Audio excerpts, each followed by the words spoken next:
What's up mga katuhod? Good morning! Holy Week na naman at magra-ride tayo. Huwebes Santo. Ang tagal ko rin walang video. Busy rin sa bahay tapos natrangkaso pa tayo. At may bantay din tayo sa bahay kaya hindi tayo nakakapadyak. Siyempre pag Holy Week, matik yan, magra-ride tayo. Pinilit ko talagang pumadyak kahit short ride lang sa Luya San Luis. Kunting inside na rin ang hirap din kasi pag walang padyak. At sinabay na rin namin yung Station of the Cross. May sasamahan tayo kasi kinabukasan, Biyernes Santo. May kikisabit ride tayo sa BSPCC. May inorganize silang bisikleta iglesia. Kasama natin dyan pumadyak ay si Boss Beyot. Pagdating natin dito sa Arco ng Luya, simula na ng Ahon, dyan na 2 kilometers, may average na 6 to 8%. Hanggang doon sa tuktok na yan ng gate ng Kabanal-Banalang Puso ni Jesus.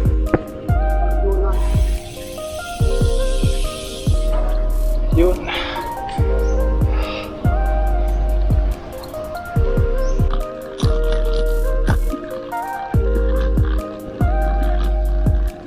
Ah. Na. Saluhin na tayo.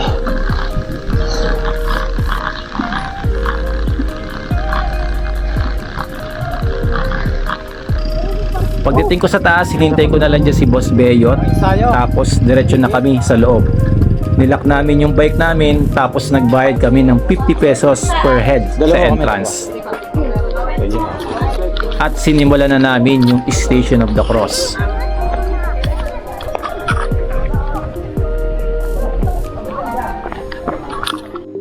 Station of the Cross.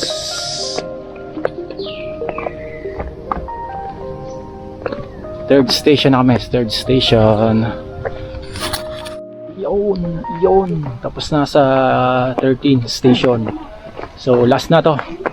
Ang 14th station. Doon sa malaki ni Jesus.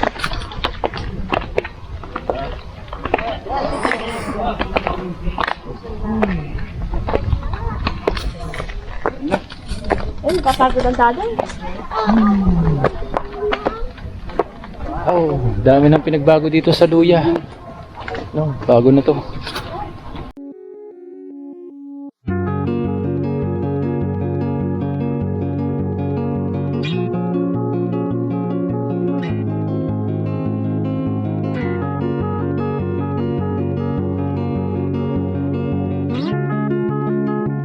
Sa 14th station, last station. Ito na yung bago ngayon dito sa Luya, San Luis Station to. Ito na yung bago ngayon, ganda na.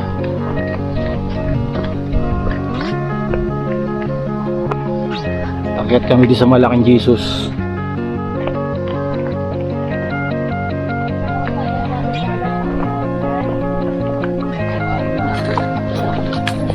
Tarik nito oh. Grabe.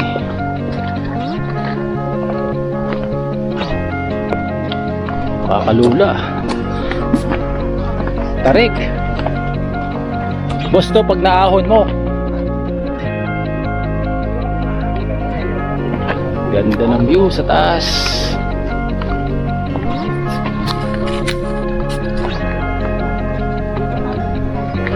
Ito ang view sa taas. Kaya tayo.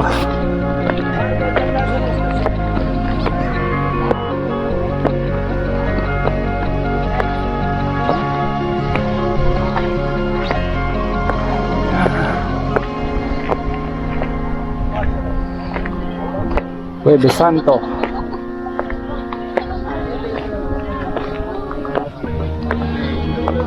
Ang daming tao dito sa taas oh.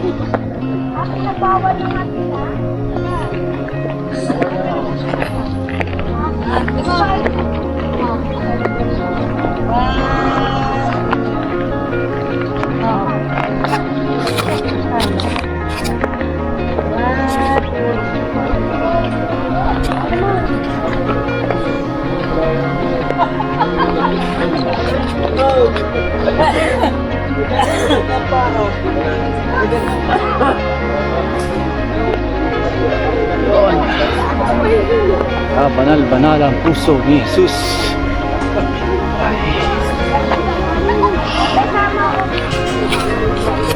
Touchdown.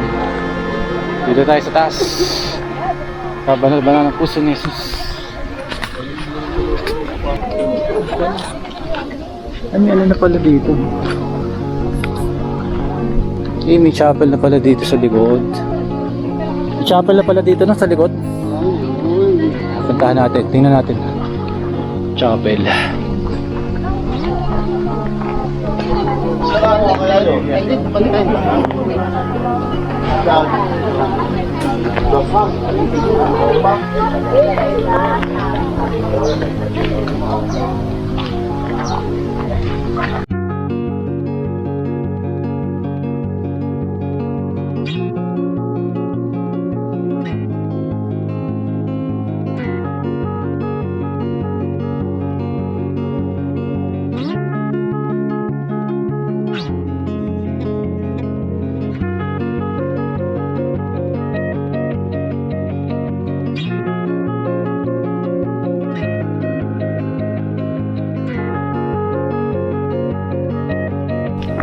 Yun, tapos na ang aming Station of the Cross dito sa Luya, San Luis, sa Kabanal-Banal ang puso ni Jesus.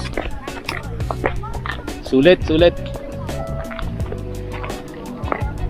So quick ride lang ako. At bukas ay may ride din, Biyernes Santo. So yung 14 na ano yun, na simbahan pupuntahan namin. So ano lang, may kisabit lang ako sa BSPCC sa ride nila. Ang challenging lang dito ay itong pababa. Sa part na ito ay bato pa na hagdan ang dinadaanan natin. Pero doon sa part na pababa, putol na yan. Gumawa lang sila ng artificial na hagdan na lupa na ginamitan ng kawayan, katapakan. Tapos may hawakan din na kawayan. Ingat lang kayo dito pababa at madulas. May mga marshal naman at first aider na mag-guide sa inyo. Kung natatakot naman kayo, ay pwede naman kayo dumaan pababa kung saan kayo dumaan nung nag-Station of the Cross. Hindi ko lang alam kung sa normal na araw ay pwede itong daanan. Siguro, nakasarado ito at delikado kasi parang sa near future magiging exit point ito para malis yung tao dun sa kabila. So lumabas na rin kami dyan at naghanap ng makakainan tapos uwi na rin. So yun lang naman naging ride natin. So yun, salamat sa panonood. See you in next video.